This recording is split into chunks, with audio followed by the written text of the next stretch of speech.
Hey, before we get started, just a heads up, this Sunday we're going live. It'll be at 7 o'clock in the morning, California time, 10 o'clock if you're on the East Coast. I hope you'll join us. I think it'll be really fun to be able to interact. You can put comments in the chat, and I'd love to see you there. Now today, we're going to look at the new generosity that Jesus brings to your life and my life. And we read about this in a wonderful story in the Gospel of John. Jesus is invited to a wedding in Cana. Jesus is the kind of person who gets invited to a lot of weddings and parties. Matthew, a tax collector, has one. Another man named Simon. All the Gospels talk about this. When you think about Jesus, now think of him as the kind of person who liked to go to parties and where people like to have them at their parties. And now in this party, there's a problem. The text says, and they ran out of wine. It doesn't say there was a wedding feast, but then something unexpected happened, or then something terrible happened. It puts it like it's just expected. This kind of thing always happens. They run out of salmon, they run out of cake. As Rosanna Dana used to say, it's always something. And they ran out of wine. And Jesus' mother turns to him and says, they have no wine. Now, we don't know why she turns to Jesus. Maybe Mary was like the wedding host. Every church has a wedding host, and it's always somebody with the strongest leadership gift in the church, a little general. Maybe it was Jesus and his disciples that had consumed too much of it and caused the problem. But she turns to him and says, they have no wine. I think it was Max Lucado who points out in the Gospel of John, this is the first prayer to Jesus. She expects that he will be concerned about this. It's not a beautifully spiritual prayer. People don't write it on plaques and hang it up in their walls. Thy will be done. Bless this house. The Lord is my shepherd. We're out of wine. You don't see that. But she expects he'll care. Now, initially, his response looks like he doesn't. He says, woman, what does this have to do with me? My hour is not yet come. Jesus periodically has these interactions, always with women, interestingly, where he thinks their faith is so strong that he'll engage in a little tug of war, a little wrestling match, because he's going to challenge and stretch and grow them. Canaanite woman asks for help, and he says, it's not right to feed the dogs food from the children's table. Mary and Martha have a brother Lazarus that's sick. They want Jesus to come and heal him. In each case, it looks like he's not going to do it, and then he actually does far more. He does a miracle with the wine. He does a miraculous healing. He does a resurrection in the life of Lazarus. And so Mary's not troubled by his response at all. She just says to the servants, do whatever he tells you to do. Now, this is the heart of discipleship. Here's your best offer of the day. Whatever Jesus tells you to do, whatever you know is the right thing to do in this next moment, you do it. So, Jesus, not going to fight mom. He turns to the servants and says, there's these jars here, fill them with water. They are stone jars, and that meant that they would contain the water that would be used for ritual purification. Clay jars could sometimes get contaminated, unclean, and have to be destroyed, but not stone jars. And we're told that these particular jars could hold up to maybe 30 gallons of water. So this is kind of a tall task. 1 gallon of water weighs about 8.5 pounds. Throw in the bucket, that's about 10 pounds per gallon. If it's 180 gallons, that's nearly a ton of water.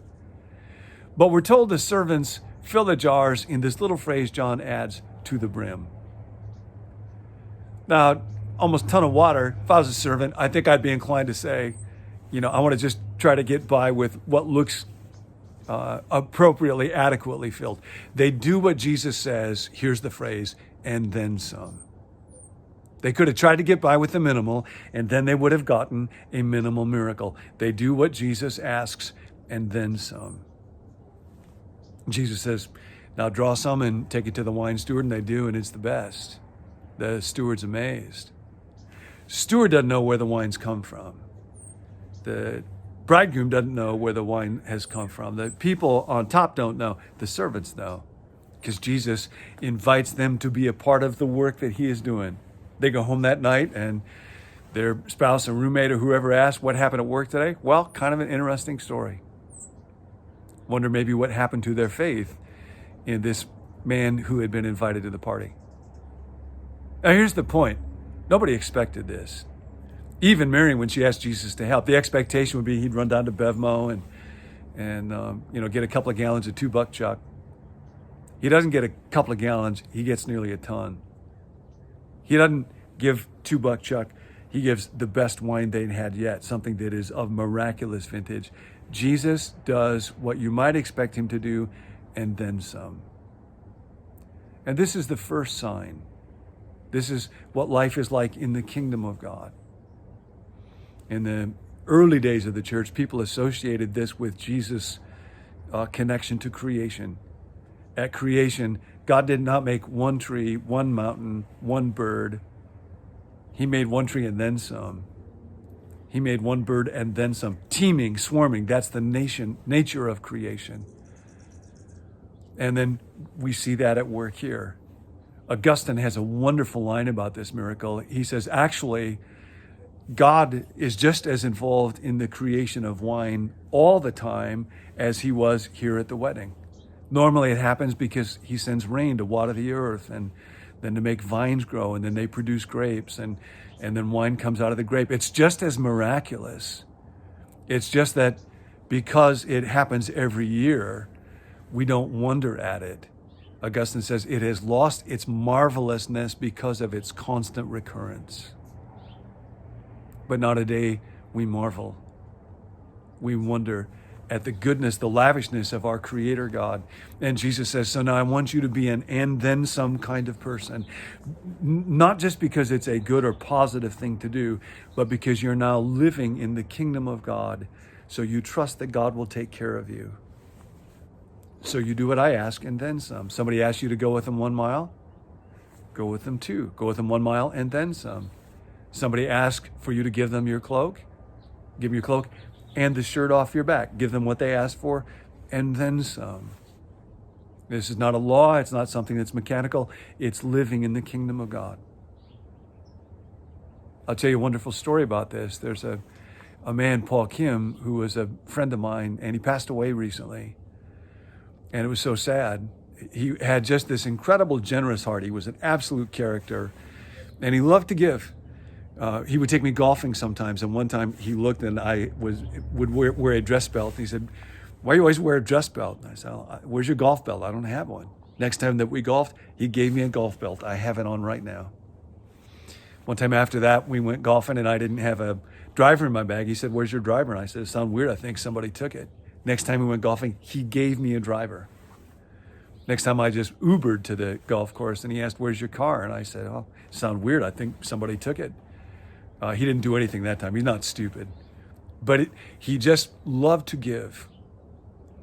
At a service at their house after he passed away, a number of people, real important folks, spoke.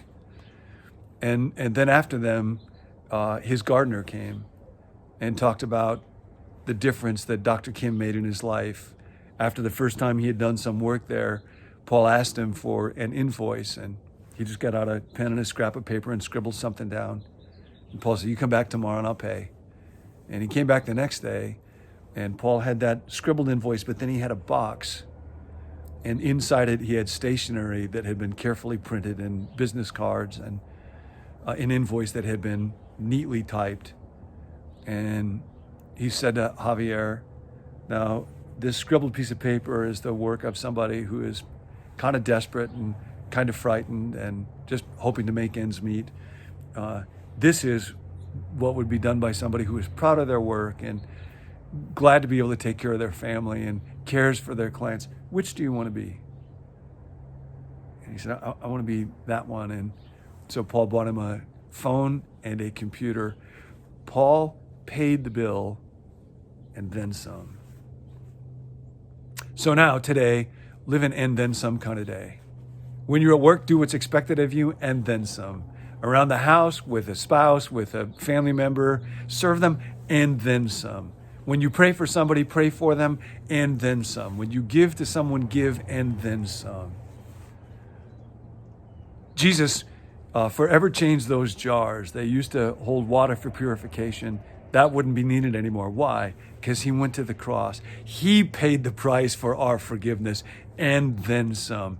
He is an and then some kind of Lord. You live an and then some kind of day. Today, do whatever he tells you to do and then some. I'll see you tomorrow.